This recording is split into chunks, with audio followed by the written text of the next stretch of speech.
Hello friends, good evening. चलिए, मैं दीपक Sahu CGPSC return notes के यूट्यूब चैनल में आप सभी का स्वागत करता हूं। आज हम 38वां दिन का मॉडल आंसर देखने जा रहे हैं। तो सभी आप जो लिखे हैं उसको निकाल लीजिए और चेक करते जाइए। आज सुबह देखा कि कुछ छात्र का SMS आया है 2 जने का कि सिलेबस के अकॉर्डिंग और टॉपिक वाइज टेस्ट लीजिए। तो आपको बता देता हूँ, आप दर्शन शास्त्र का सिलेबस देख लीजिएगा। पहला, दूसरा और तीसरा आपके 3 टॉपिक 3 दिनों में समाप्त हो चुका है। तो आप एक बार सिलेबस देख लीजिएगा। वैसे आपको मैं रात को 9 बजे ग्रुप में भेज दूंगा और चेक कर लीजिएगा।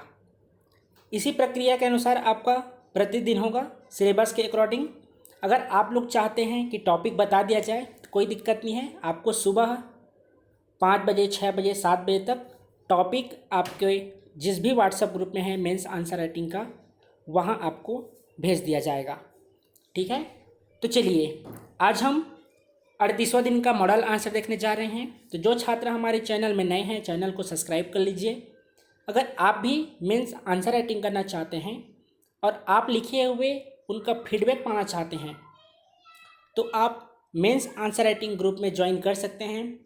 आपको रजिस्ट्रेशन करवाना पड़ेगा, दिए हुए नंबर में आप रजिस्ट्रेशन करवा सकते हैं। इसके अलावा आपका लोक प्रशासन और संविधान की कक्षा सोमवार से प्रारंभ हो रही है। कल आप सभी का जितने छात्र रजिस्ट्रेशन करवा चुके हैं, कल आपको ग्रुप बन जाएगा, आपको ऐड कर दिया जाएगा। टाइम टेबल वहाँ डिस्कस कर लेंगे किस समय आपका क्लास रखा जाए। दर्शन शास्त्र का जिनको भी नोट्स चाहिए होगा, इस नंबर पर आप SMS कर सकते हैं। बाकी आप सभी को पता है छत्तीसगढ़ का इतिहास हो चुका है, छत्तीसगढ़ सामाजिक परिदृश्य, आपको नोट्स भी मिल जाएगा, मॉडल आंसर चैनल में मिल जाएगा। अगर PDF पाना चाहते हैं तो ये भी आपको PDF के माध्यम से मिल जाएगा। ठीक है, चलिए आज का पहला प्रश्न था, धार्मिक सहिष्णुता का आशय बताइए। प्रश्न पहला था, धार्मिक सहिष्णुता का आशय बताइए। उत्तर देख लीजिए। धार्मिक सहिष्णुता से आशय है कि अन्य धर्मों के प्रति सहनशीलता का भाव रखना, सभी धर्मों के प्रति विरोध का भाव नहीं रखना, इसके अलावा सभी धर्मों के प्रति आदर भाव का प्रदर्शन करना। ये आपका धार्मिक सहिष्णुता था, जिसका अर्थ है अन्य धर्मों के प्रति सहनशीलता का भाव रखना, सभी धर्मों के प्रति आदर भाव का प्रदर्शन करना, न कि विरोध भाव का। ठीक है, ये आपका आज का पहला प्रश्न का मॉडल आंसर। दूसरा प्रश्न, धार्मिक असहिष्णुता के कारण बताइए। आज का दूसरा प्रश्न था, धार्मिक असहिष्णुता के कारण बताइए। तो उत्तर देख लीजिए। अपने धर्म को सर्वश्रेष्ठ समझने का भाव तथा दूसरे धर्म को हीन समझना, अन्य धर्मों की आलोचना करना, किसी एक धर्म को राजकीय धर्म के रूप में प्रोत्साहित करना एवं अन्य धर्मों से परिचित न होना, ये आपके धार्मिक असहिष्णुता के कारण हैं, जिसमें अपने धर्म को सर्वश्रेष्ठ समझने का भाव तथा दूसरे धर्म को हीन समझना, अन्य धर्मों की आलोचना करना, किसी एक धर्म को राजकीय धर्म के रूप में प्रोत्साहित करना एवं अन्य धर्मों से परिचित न होना। यह रहा आज का आपका दूसरा प्रश्न का मॉडल आंसर। आज का तीसरा प्रश्न था, धार्मिक सहिष्णुता के प्रभाव बताइए। आंसर देख लीजिए।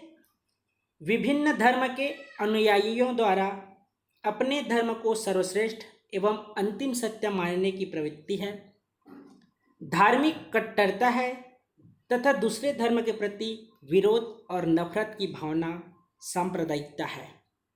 आज विश्व में इसके कारण विभिन्न स्थानों पर हिंसा होती है। इस स्थिति में धार्मिक सहिष्णुता अनिवार्य आवश्यकता पड़ती है। ये आपका तीसरा प्रश्न था, धार्मिक सहिष्णुता के प्रभाव बताइए।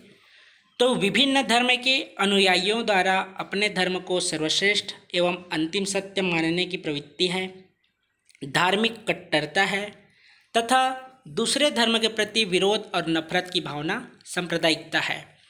आज विश्व में इसके कारण विभिन्न स्थानों पर हिंसा होती है।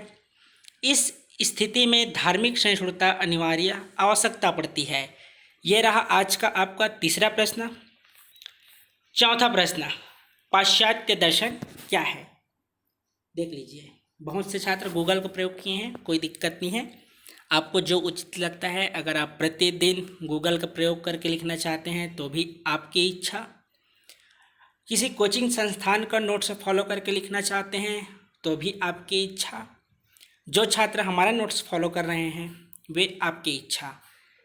कहने का आशय सिर्फ इतना है, सही पढ़िए, सही लिखिए, बस प्रश्न बनना चाहिए और नंबर आपका अधिक से अधिक आना चाहिए।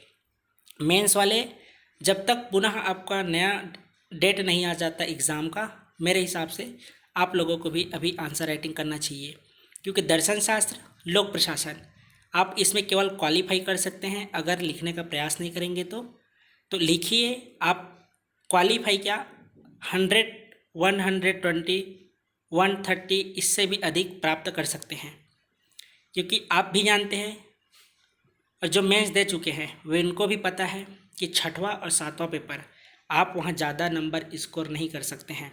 ठीक है, तो देखिए पाश्चात्य दर्शन क्या है। पाश्चात्य दर्शन जो फिलॉसफी कहलाता है, जो दो ग्रीक शब्दों फिलॉस और ग्राफी से बना है, जिसका शाब्दिक अर्थ है ज्ञान से प्रेम। किसी विषय पर तर्क बुद्धि से अन्वेषण करना पाश्चात्य दर्शन का आधार है। मुख्यतः बात क्या है, तो तर्क बुद्धि से अन्वेषण करना। ठीक है, एक बार और देख लीजिए पाश्चात्य दर्शन क्या है। पाश्चात्य दर्शन जो फिलॉसफी कहलाता है, जो दो ग्रीक शब्दों फिलॉस और ग्राफी से बना है, जिसका शाब्दिक अर्थ है ज्ञान से प्रेम। किसी विषय पर तर्क बुद्धि से अन्वेषण करना पाश्चात्य दर्शन का आधार है। यह रहा आज का चौथा प्रश्न। पांचवा प्रश्न देख लीजिए, भारतीय दर्शन से आप क्या समझते हैं। प्रश्न पांचवा, भारतीय दर्शन से आप क्या समझते हैं। भारतीय संदर्भ में देखें तो दर्शन शब्द की उत्पत्ति दृश्य धातु से हुई है, जिसका अर्थ है देखना। यहाँ दर्शन उस विद्या को कहा जाता है जिसके बारे में सत्य का साक्षात्कार किया जाता है। यह रहा आज का पांचवा प्रश्न कि भारतीय दर्शन से आप क्या समझते हैं। तो भारतीय संदर्भ में देखें तो दर्शन शब्द की उत्पत्ति दृश्य धातु से हुई है, जिसका अर्थ है देखना। यहाँ दर्शन उस विद्या को कहा जाता है जिसके बारे में सत्य का साक्षात्कार किया जाता है। तो ये रहे आज के पूरे 5 प्रश्न। जिनको भी रजिस्ट्रेशन कराना हो, वो नोट्स चाहिए होगा तो आपको पहले नंबर दिया बताया जा चुका है, उस पर आप SMS कर सकते हैं। तो मिलते हैं कल नई सुबह और नए प्रश्नों के साथ। आज के लिए विदा दीजिए। शुभ रात्रि, धन्यवाद।